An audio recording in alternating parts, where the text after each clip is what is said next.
शादी का रचयिता कौन था, शादी का फाउंडर कौन था, शादी की शुरुआत किसने की है, क्यों की है, पता है? परमेश्वर ने, आपका जवाब सही है, परमेश्वर ने या परमात्मा ने या अल्लाह ने या खुदा ने या रब ने या गॉड ने, जिसको बोलो, उसने ही शादी की शुरुआत की है। क्यों की है? क्योंकि परमेश्वर ने 6 दिन में पूरी सृष्टि की रचना की। सबको कैसे बनाया? बोल बोल करके। बकरी बन जा, बन गई, गाय बन जा, बन गई, भैंस बन जा, बन गई, है ना, कुत्ता बन जा, बन गया, पेड़ बन जा, बन गया, बंदर बन जा, बन गया, और आसमान के पक्षी बन जाओ, जलचर बन जाओ। सब बोलते गए और बनते गए, ठीक है ना? इतना तो मालूम है आपको, सब कुछ बोलते गया परमेश्वर और बनता गया। लेकिन छठे दिन सारी चीजों को, रोज परमेश्वर शाम को देखता है, अच्छा है, उस दिन पहला दिन हो गया। दूसरे दिन फिर कोई चीज की रचना की, शाम को बोलता अच्छा है, सबको देखने के बाद बोला अच्छा है। ऐसे इस प्रकार के 6 दिन तक अच्छा है, अच्छा है, अच्छा है, अच्छा है, अच्छा है, परमेश्वर बोलता गया। छठे दिन परमेश्वर ने एक और चीज की रचना की, ठीक है ना? वो क्या था? वो था मनुष्य। सारे जानवरों को, पेड़ पौधों को, जीव जंतुओं को, सबको बोल के बनाया। परंतु परमेश्वर ने मनुष्य को कैसे बनाया? अपने जैसा, अपनी समानता में, और अपने हाथों से बनाया, और मिट्टी लेकर के बनाया। मनुष्य बन जा बोला, ऐसे मान गया, ऐसे नहीं, मिट्टी लेकर के मिट्टी को तैयार किया। मिट्टी को तैयार करने के बाद अपने जैसा, लिखा वचन, अपने जैसा, अपनी समानता में एक पुतला बनाया, ठीक है?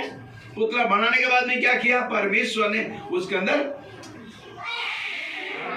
जीवन का श्वास फूंक दिया। जैसे ही जीवन का श्वास फूंका, वो क्या हुआ?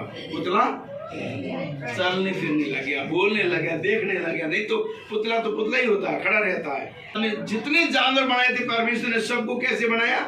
जोड़े से बनाया। सबको जोड़े से बनाया, मेल फीमेल जिसको बोलते हैं, जोड़े से बनाया। लेकिन पुतला तो अकेला ही था, एक ही था। इसलिए परमेश्वर ने बोला कि इसके लिए भी कोई जोड़ा बनाना जरूरी है। सारे 6 दिन परमेश्वर बोलता है अच्छा है, अच्छा है, अच्छा है। लेकिन आखिर में एक बात परमेश्वर ने बोला, वो मैं आपको पढ़ के बताना चाहता हूँ। तब वो परमेश्वर ने कहा, आदमी का अकेला रहना अच्छा नहीं है, मैं उसके लिए एक सहायक बनाऊंगा जो उससे मेल खाए, मिलता जुलता हो।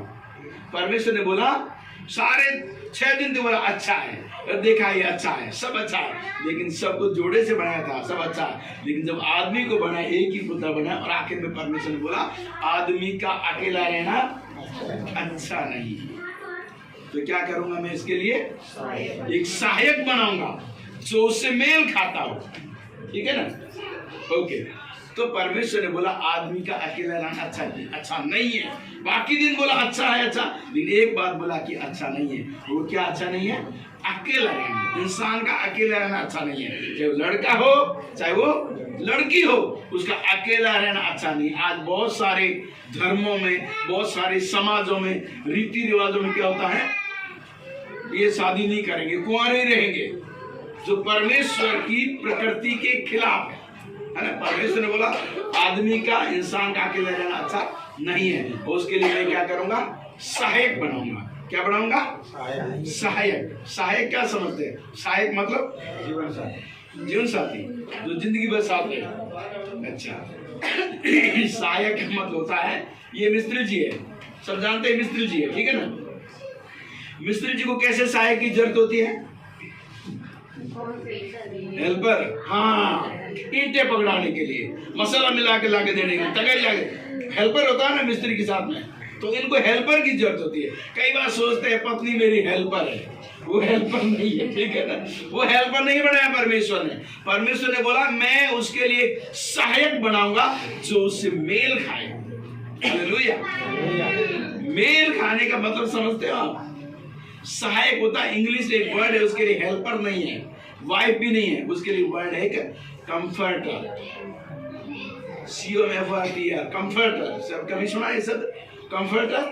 कंफर्टर मतलब होता है, जब प्रभु यीशु मसीह दुनिया से गए थे तब बोला कि मैं जा रहा हूं तुम्हारे लिए स्वर्ग में जगह तैयार करने के लिए। मैं तुम्हारे लिए एक क्या भेजूं, पिता से विनती करूंगा, तुम्हारे लिए क्या भेजेगा, सहायक भेजेगा। वो है कंफर्ट। वो कौन सा है? पत्नी भेजेगा जाएगा नहीं, वो सहायक मीन्स पवित्र आत्मा, जो हमारे मन की भावनाओं को समझता है, हमारे दुख दर्द को समझता है, हमारी पीड़ा को समझता है, हम सोचे नहीं उससे पहले वो समझता है, उसको बोलते हैं सहायक, कंफर्ट। सांत्वना देने वाला, तसल्ली देने वाला, उसको बोलते हैं सहायक। ठीक है ना? ऐसे सहायक तो बहुत होते हैं, तगारी पकड़ाने के लिए, ईंट पकड़ाने के लिए, मसाला पकड़ने, वो सहायक नहीं है। उसके लिए होता सांत्वना देने वाला, तसल्ली देने वाला, वो परमेश्वर बोला मैं सहायक बनाऊं। कईयों का जीवन रेलगाड़ी की पटरी के समान होता है, साथ साथ तो चलते हैं, एक ही घर में रहते हैं, मुंह बना के रहते हैं। तुम दोनों मत रहना चाहिए ना, ध्यान रखो, सिखा रहा हूं, ठीक है ना? एक घर में रहते हैं लेकिन एक का मुंह इधर, एक का मुंह इधर रहता है। वो बोलते हैं रेलगाड़ी की पटरी, क्या करें, मजबूरी है, घर में तो रहना ही पड़ेगा। क्या समझाओ तो। हाँ, ठीक है ना? तो ऐसे ही होता है, बहुतों का जीवन ऐसे ही होता है, रेलगाड़ी की पटरी के समान पारिवारिक जीवन होता है। साथ हो नहीं सकते, होंगे तो पता नहीं क्या हो जाएगा, और वो साथ साथ चलते हैं। वो परमेश्वर ने बनाया था, गहरी नींद में सुला दिया, गहरी नींद में सुला दिया। कैसे सुला? नींद में सो जा, वो सो जा, कैसे सुला दिया और वो सो गया। और उसके बाद में जो है उसकी एक पसली निकाली। क्या निकाली? एक पासली, पासली बोलते हैं पासली, एक पासली निकाली, पसली निकाली, पसली निकाल करके और उसकी एक स्त्री की रचना करके खड़ा कर दिया। आप सोचे, आपको सो जाओ तो मैं आपकी पॉकेट से मोबाइल भी निकालूं तो आप जाग जाओगे, जागोगे नहीं जागोगे? अब जेब में हाथ डालोगे तो पक्के जाग जाओगे, और आपकी पसली निकालूं आप जागो ही नहीं। ऐसा होता है क्या? ऐसा ही होता है। वो कब होता है आपको पता है? जब किसी का ऑपरेशन होता है तब एक यहाँ इंजेक्शन लगाया जाता है, यहाँ पर, इसको बोलते हैं एनेस्थीसिया। जब एनेस्थीसिया लगाते हैं तो क्या होता है, इंसान का पूरा शरीर सुन्न हो जाता है। बस उसके भले उंगली काटो, टांग काटो, हाथ काटो, आंख निकालो, कुछ भी निकालो, कोई फर्क नहीं पड़ता। क्यों? क्योंकि शरीर सुन्न हो गया है, कोई काम नहीं कर रहा है। आंख के सामने नहीं निकाला, आंख के सामने उंगली काटोगे, देख लिया तो चिल्ला रहे मेरे खून आ गया, चिल्लाएगा। बाकी उसको कुछ भी करो, कान काट लो, हाथ काट लो, कुछ फर्क नहीं पड़ता, क्योंकि सुन। तो परमेश्वर ने सबसे पहला एनेस्थीसिया दिया आदमी को, और वो सुन हो गया। और यहाँ से पसली निकाल ली, पसली निकालने के बाद में उसकी रचना भी कर दी। रचना करने के बाद बोल रहे कि हाँ जवान अब खड़ा हो जा। बोलते ही खड़ा हो गया आदमी, खड़ा हुआ और देखती क्या बोला, हाँ ये है मेरे साथ में रहने लायक। इससे पहले पूछा परमेश्वर ने, जितने जानवर है धरती के सबको उसके आगे से निकाला, कोई जानवर है क्या तेरे साथ में रहने लायक? देख, एक एक का नाम बोलता गया, वो नाम भुगता गया, लेकिन कोई साथ में रहने लायक नहीं मिला। तब परमेश्वर ने सहायक बनाया था। कहां से बनाया? कहां से बनाया सहायक? बहनों को पता कहां से बनाया? पसली से। भाइयों को पता कहां से बनाया? पसली से। वो भी ध्यान रखना, यहाँ से बनाया, ठीक है ना? इतना तुम भी ध्यान रखना, यहाँ से बनाया, ठीक है ना? इसका मतलब क्या है, मैं थोड़ा सा बता लेना चाहता हूँ क्योंकि टाइम भी काफी हो रहा है। इसका मतलब ये है कि दुनिया में बहुत सारी संस्कृतियां हैं, बहुत सारे धर्म हैं, बहुत सारे रीति रिवाज है, सबका अलग अलग रीति रिवाज है। कुछ धर्मों में, कुछ रीति रिवाजों में भाई साहब स्त्री जो होती है पैर के नीचे होती, पैर की जूती समझते कई स्त्रियों को। कई कल्चर में, हमारे साउथ इंडिया में एक ऐसा कल्चर है, स्त्री को यहाँ बिठा के रखते हैं, वहाँ मातृ सतात्मक है, हमारे इधर पितृ सतात्मक है, ठीक है ना? कुछ कल्चर में अलग अलग है, लेकिन मैं आपको बताऊं दुनिया के सारे कल्चर संस्कृति एक तरफ है। परमेश्वर का कल्चर ये कहता है कि स्त्री न तो सिर में बैठेगी न एड़ी के नीचे रहेगी, स्त्री हमेशा यहाँ रहेगी, उसका स्थान यहाँ रहेगा, क्योंकि वो आपका कंफर्टर है, सहायक है, सांत्वना देने वाला, तसल्ली देने वाला, इसलिए वो यहाँ रहेगा, ठीक है ना? कभी भी स्त्री को पैर के नीचे नहीं रखना, कभी भी स्त्री को वो भी सिर में नहीं बिठाना। जिस दिन शादी हुई थी किसकी? आदमी और औरत की। उस वो दो अकेले ही थे, दो ही थे, लेकिन एक परमेश्वर उनके साथ में 3 जन थे। कितने? 3 जन थे। कभी भी 2 जन वाली शादी सही नहीं है।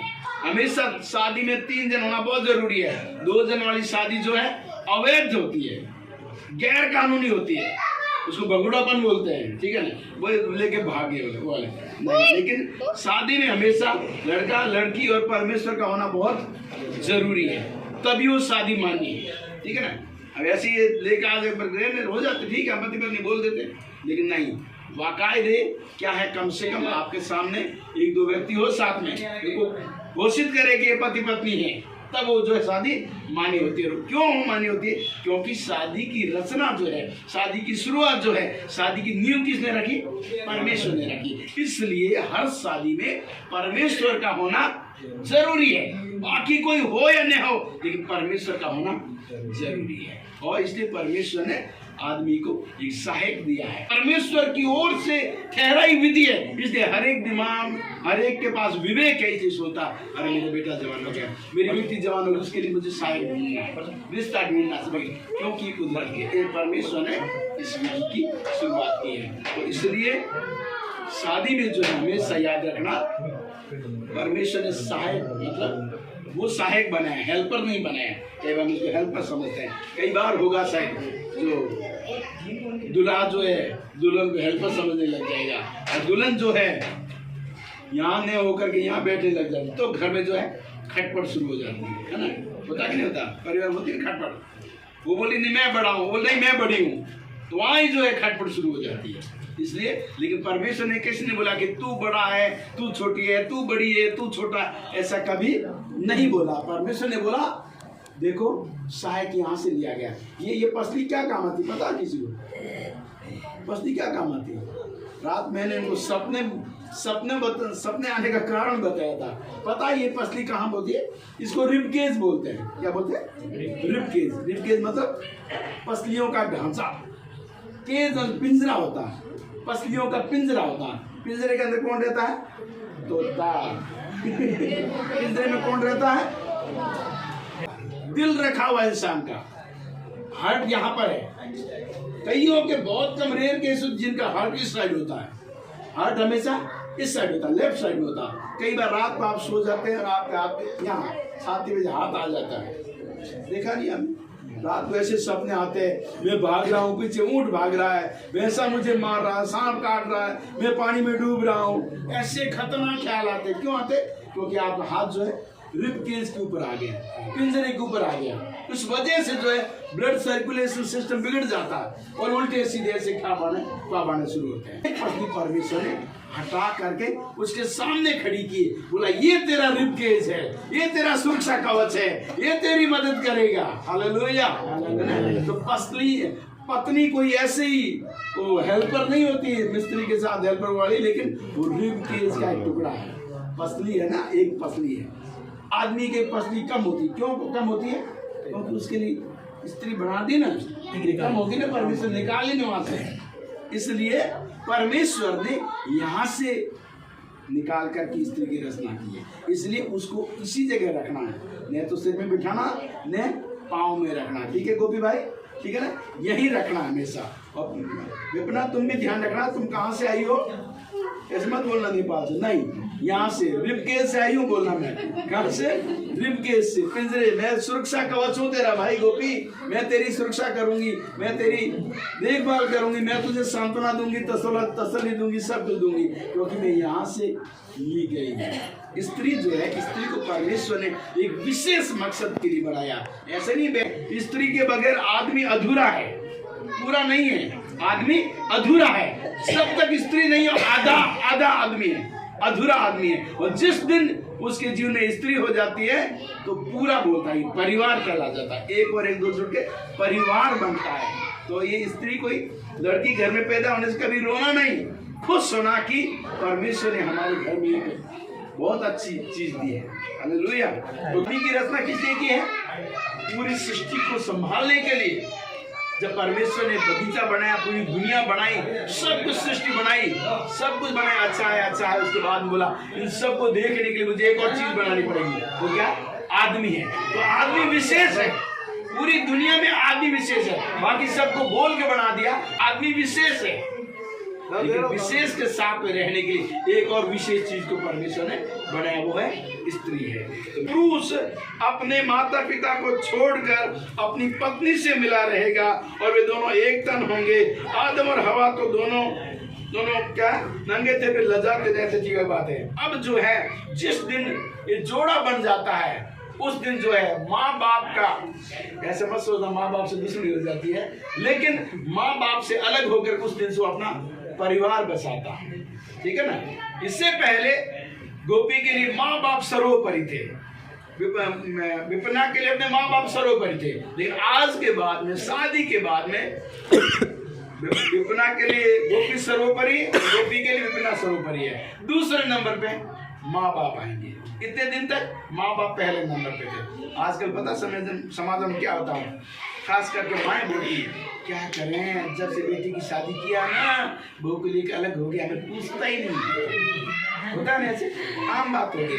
लेकिन मैं आपको बता दूं परमेश्वर का विधान है ये, जिस दिन लड़का लड़की की शादी हो जाती है वो दोनों अपना परिवार है, वो अपने माँ बाप को दूसरा दर्जा देंगे, लड़का अपनी पत्नी को पहला दर्जा देगा। ध्यान रखना, दुर्गा बहन मत गुस्सा होना कि देखो मेरा छोरा तो बहुत अच्छा था लेकिन इसके आने के बाद में ऐसा हो गया, ठीक है ना, ये होता है, ठीक है। लेकिन मैं आपको बताऊं क्योंकि हम भी तो किसी के बच्चे थे, आप भी तो किसी के बच्चे थे, आपके माँ बाप भी तो किसी के बच्चे थे या नहीं थे, या थे ही नहीं, आप तो सीधे ही आसमान से पैदा हुए है ना। हम भी किसी के बच्चे थे, वो हमारे माँ बाप भी किसी के बच्चे थे, उनके माँ बाप भी किसी के बच्चे थे।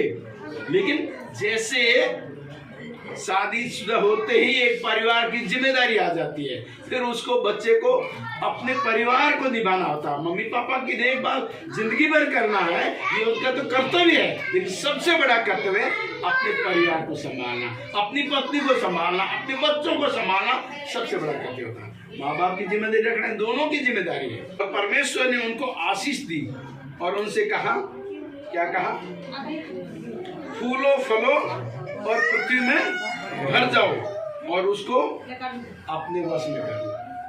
ये आशीष परमेश्वर को दे करके वहां से विदा किया और उनके बाद में बोला तुम फूलो फलो पृथ्वी में भर जाओ, ये मेरी ओर से तुमको आशीष है। हालेलुया। सो ये परमेश्वर का विधान है। मैं इतना कहना चाहूँगा, विवाह जो है परमेश्वर की ओर से ठहराई गई विधि है। ये कोई इंसान का कानून या नियम नहीं है, या भारत सरकार का नियम नहीं है, या नेपाल सरकार का नियम नहीं है, या पाकिस्तान सरकार का नियम नहीं। ये जो है परमेश्वर की ओर से ठहराया हुआ विधान है। और बोला कि फूलो फलो पृथ्वी में भर जाओ। सॉरी, परमेश्वर ने ये आशीष देने के बाद में उनको बोला तो आशीषित हो।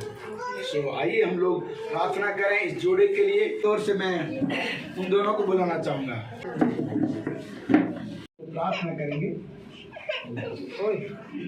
सर्वशक्तिमान दयालु परमेश्वर, अनुग्रहकारी प्रेमी पिता, हम आपका धन्यवाद करते हैं प्रभु जी।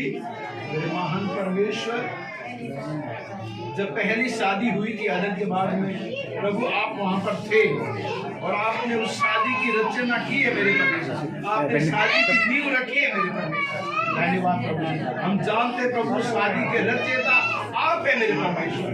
प्रभु इस समय प्रभु भाई गोपी को और बहन विपना को प्रभु आपके हाथ में प्यारे पिता परमेश्वर, इनके कथनों के अनुसार प्रभु जी, प्यारे पिता परमेश्वर, तेरी शादी करेंगे इनको हम आज एक के सूत्र में बांधते हैं प्रभु। हम आपसे विनती करते मेरे परमेश्वर, जैसे हमें वायदा किया उस वायदे के मुताबिक जीवन भर मेरे परमेश्वर एक दूसरे का साथ निभाने के लिए, एक दूसरे को समझने के लिए प्रभु, एक दूसरे की केयर करने के लिए आगे की साथ खुदावन, ये हाथ इनके नहीं, ये हाथ प्रभु जी आपके हैं मेरे परमेश्वर। और मैं आपसे विनती करता प्रभु जी, आपका पवित्र आत्मा इनको हमेशा सबल बनाए, ताकत दे, बल दे, हिम्मत दे, धीरज दे, सहनशीलता दे, एक दूसरे को समझने के लिए, एक दूसरे को भली भांति जानने के लिए प्रभु जी एक दूसरे को सहने के लिए प्रभु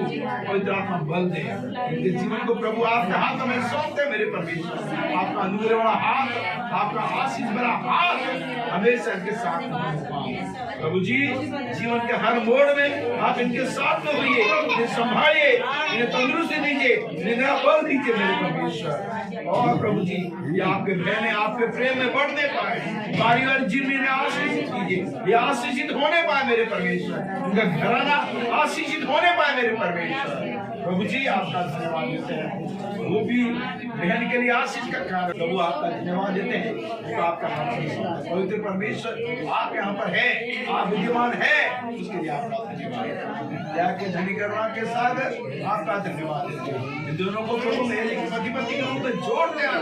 हमारी प्रार्थना को सुना धन्यवाद यीशु मसीह के नाम से आमीन।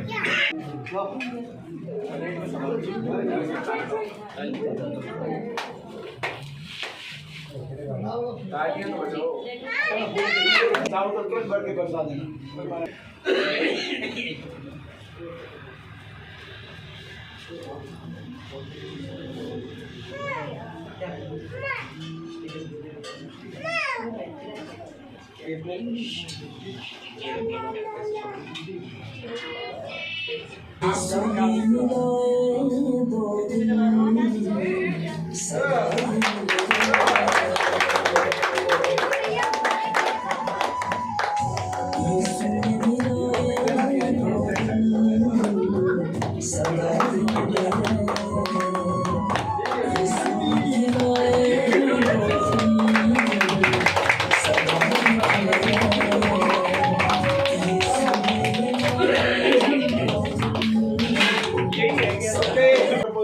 के नाम में पति पत्नी घोषित करते हैं और परमेश्वर के जीवन पर्यंत की आशीष के जिसमें बनी रहने की घोषणा करते हैं। और हम इनको एक सारे मिल करके इनको आशीर्वाद देते हैं, फूलो फलो और में भर जाओ। और अब हमारे पिता परमेश्वर का प्रेम, प्रभु यीशु मसीह का अनुग्रह, पवित्र आत्मा की संगति से भागीदार हम सब के साथ, विशेषकर इस नए जोड़े के साथ प्रभु यीशु मसीह के दोबारा आगमन हमेशा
Bye.